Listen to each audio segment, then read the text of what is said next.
As the 2021 NBA season approaches its finish, we now have a pretty good idea of where each team stands. Obviously, some teams have been much better than others, but no team has had a perfect season by any means, and that's where the topic of today's video comes in.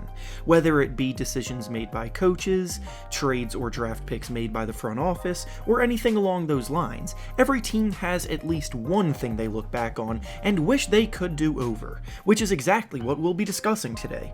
Last video, we identified the biggest regret for every team in the Eastern Conference, so today we'll be finishing this topic off by doing the same thing for the teams in the Western Conference. Before we start though, it turns out about 64% of you watching right now aren't even subscribed to the channel, so please, if you enjoy the content, consider hitting the subscribe button, as not only does it help out a ton, but I would also very much appreciate it. Now with that being said, let's begin.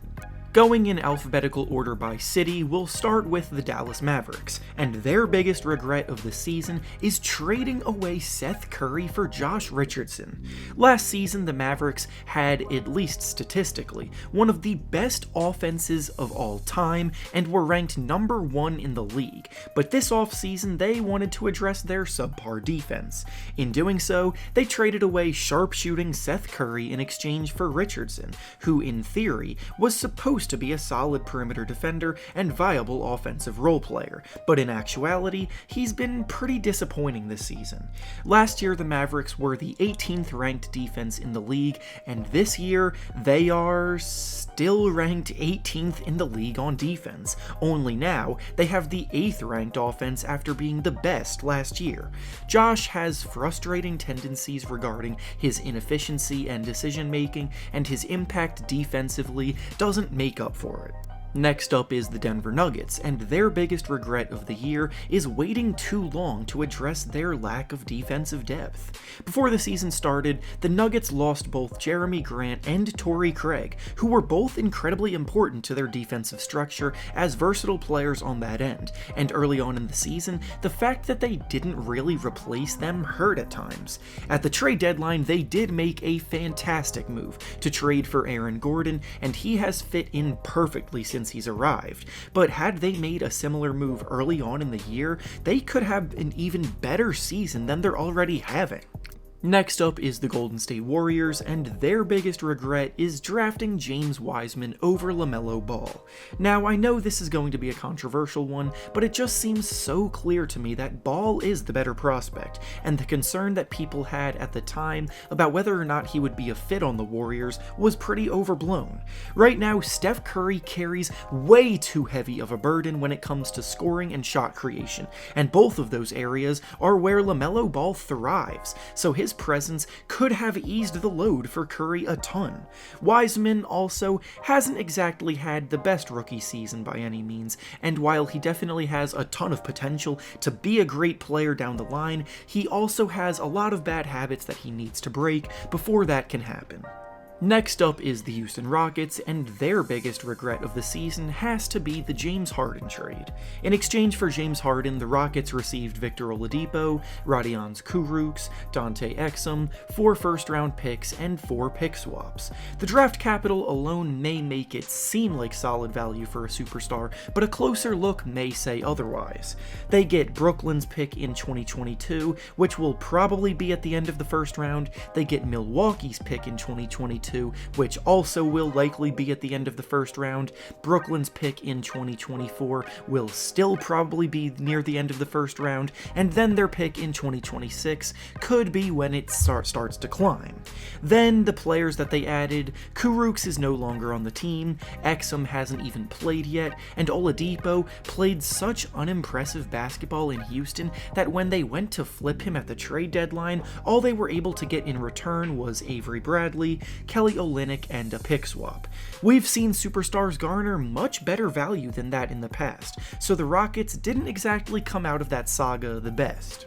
Next up is the Los Angeles Clippers, and their biggest regret is paying Luke Kennard $40 million over 3 years in the offseason. Now, this isn't necessarily a regret because he's been bad, but more because the team have struggled throughout the year to fit him into what they want to do. They brought him in because of his premier shooting ability, and he has shot the lights out this season, making 46% of his threes, but there's been times when he's barely gotten any minutes at all, he's had games where he didn't play at all, and overall the Clippers have outscored opponents by just shy of 10 more points per 100 possessions with him on the bench as opposed to him being on the court. He's not the best defender in the world either, and despite his tremendous shooting ability, the Clippers probably wish they saved that money and spent it elsewhere on more of a need, because $40 million is quite a bit. Next up is the Los Angeles Lakers, and their biggest regret of the season is allowing both Dwight Howard and JaVale McGee to walk in the offseason. Anthony Davis has made it clear that he prefers to play as a power forward instead of a center, so the Lakers needed good center depth. Last year, both Howard and McGee played valuable roles in spurts as the team won the finals, but allowing Howard to leave in free agency and trading McGee has made its mark on this season. Marc Gasol is very much over the hill as a player. Montrezl Harrell doesn't bring nearly as much defensive ability as McGee and Howard do, and they lucked out by being able to acquire Andre Drummond when he was bought out. Next up is the Memphis Grizzlies, and their biggest regret of the year is experimenting with Justice Winslow at the wrong times. The Grizzlies are in a weird spot, where they should be trying to win right now because playoff experience would be invaluable for their young core, and they're right on the cusp of a playoff berth right now, but they also have to see what they have in Winslow after trading for him last season. Winslow has been cutting into Tyus Jones' minutes this year since his return, and with Jones being a very reliable backup point guard, that decision will look pretty bad if they do end up missing the playoffs. Winslow's offensive production has been pretty poor with the Grizzlies this year, shooting it terribly inefficiently and struggling to find his groove elsewhere, and the team is actually about 9 points better per 100 possessions with him on the bench. Next up is the Minnesota Timberwolves, and their biggest regret this year is signing Ricky Rubio to a contract paying him $17 million per year for 2 years. Coming into the season, the Timberwolves knew they needed to add a playmaker because their team is filled with a lot of score-first players, so in theory, Rubio was a fit. Unfortunately though, Rubio has really started to fall off this season and is having what is easily the worst year of his career. His passing ability hasn't impacted the team nearly as much as they had hoped it would, his scoring has been dreadful, he's poor on defense, and his contract now looks pretty bad in hindsight. Up next is the New Orleans Pelicans, and their biggest regret is acquiring Steven Adams. Adams has a pretty positive reputation in the league, so this one may sound surprising, but despite Adams being one of the strongest, toughest, hardest working paint players in the league, he just isn't what the Pelicans needed alongside Zion Williamson. Zion is one of the most dominant scorers in the paint we've seen in a while, having a historically great year around the rim, but Adams' presence clogs the paint. When Zion and Adams share the court, the Pelicans get outscored by about 2 points per 100 possessions. Meanwhile, when Zion plays without Adams on the court, they actually outscore their opponents by 4 points, making it a 6-point swing without him. Plus, when you add in the fact that Adams is making $27 million this year, it just wasn't a need. Next up is the Oklahoma City Thunder, and their biggest regret is not trading Mike Muscala. We all know how much the Thunder love their draft picks, so with Muscala demonstrating a solid ability to work as a stretch big man that definitely could be valuable on a contender's rotation, I'm kind of surprised they didn't trade him at the trade deadline to try to garner more picks for him. Up next, we have the Phoenix Suns, and their biggest regret this year is drafting Jalen Smith in the top 10. This year's draft was filled with quality rookies capable of producing that look like they'll have highly successful careers, and at the time, taking Smith seemed like a reach to me, and now in hindsight, it still very much looks like a reach. The Suns are already having an incredible season, but thinking about the fact that they could have had a better young guy to be developing at this time on top of it makes it their biggest regret right now. Next up is the Portland Trail Blazers, and their biggest regret is trading away Gary Trent Jr. So the Blazers made a trade where they acquired Norman Powell in what was seen as a move that would help them out more in the present. But since that trade has gone down, both Trent and Powell's production have been relatively similar. Trent is also 5 years younger than Powell and has shown off amazing potential to be a highly effective scorer for years to come. Ultimately, Powell will still be effective as they gear up for a playoff run, but making what seems like a lateral trade where you give up the younger prospect with more potential could come back to bite. Next up is the Sacramento Kings, and their biggest regret is completely ignoring defense.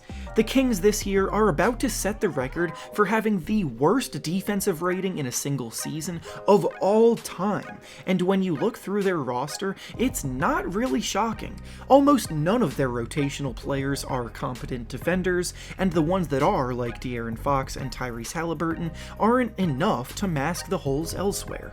This offseason, that's something they'll desperately need to address, otherwise another disappointing season will be on the way. Next up is the San Antonio Spurs, and their biggest regret is passing on Tyrese Halliburton in the draft this year.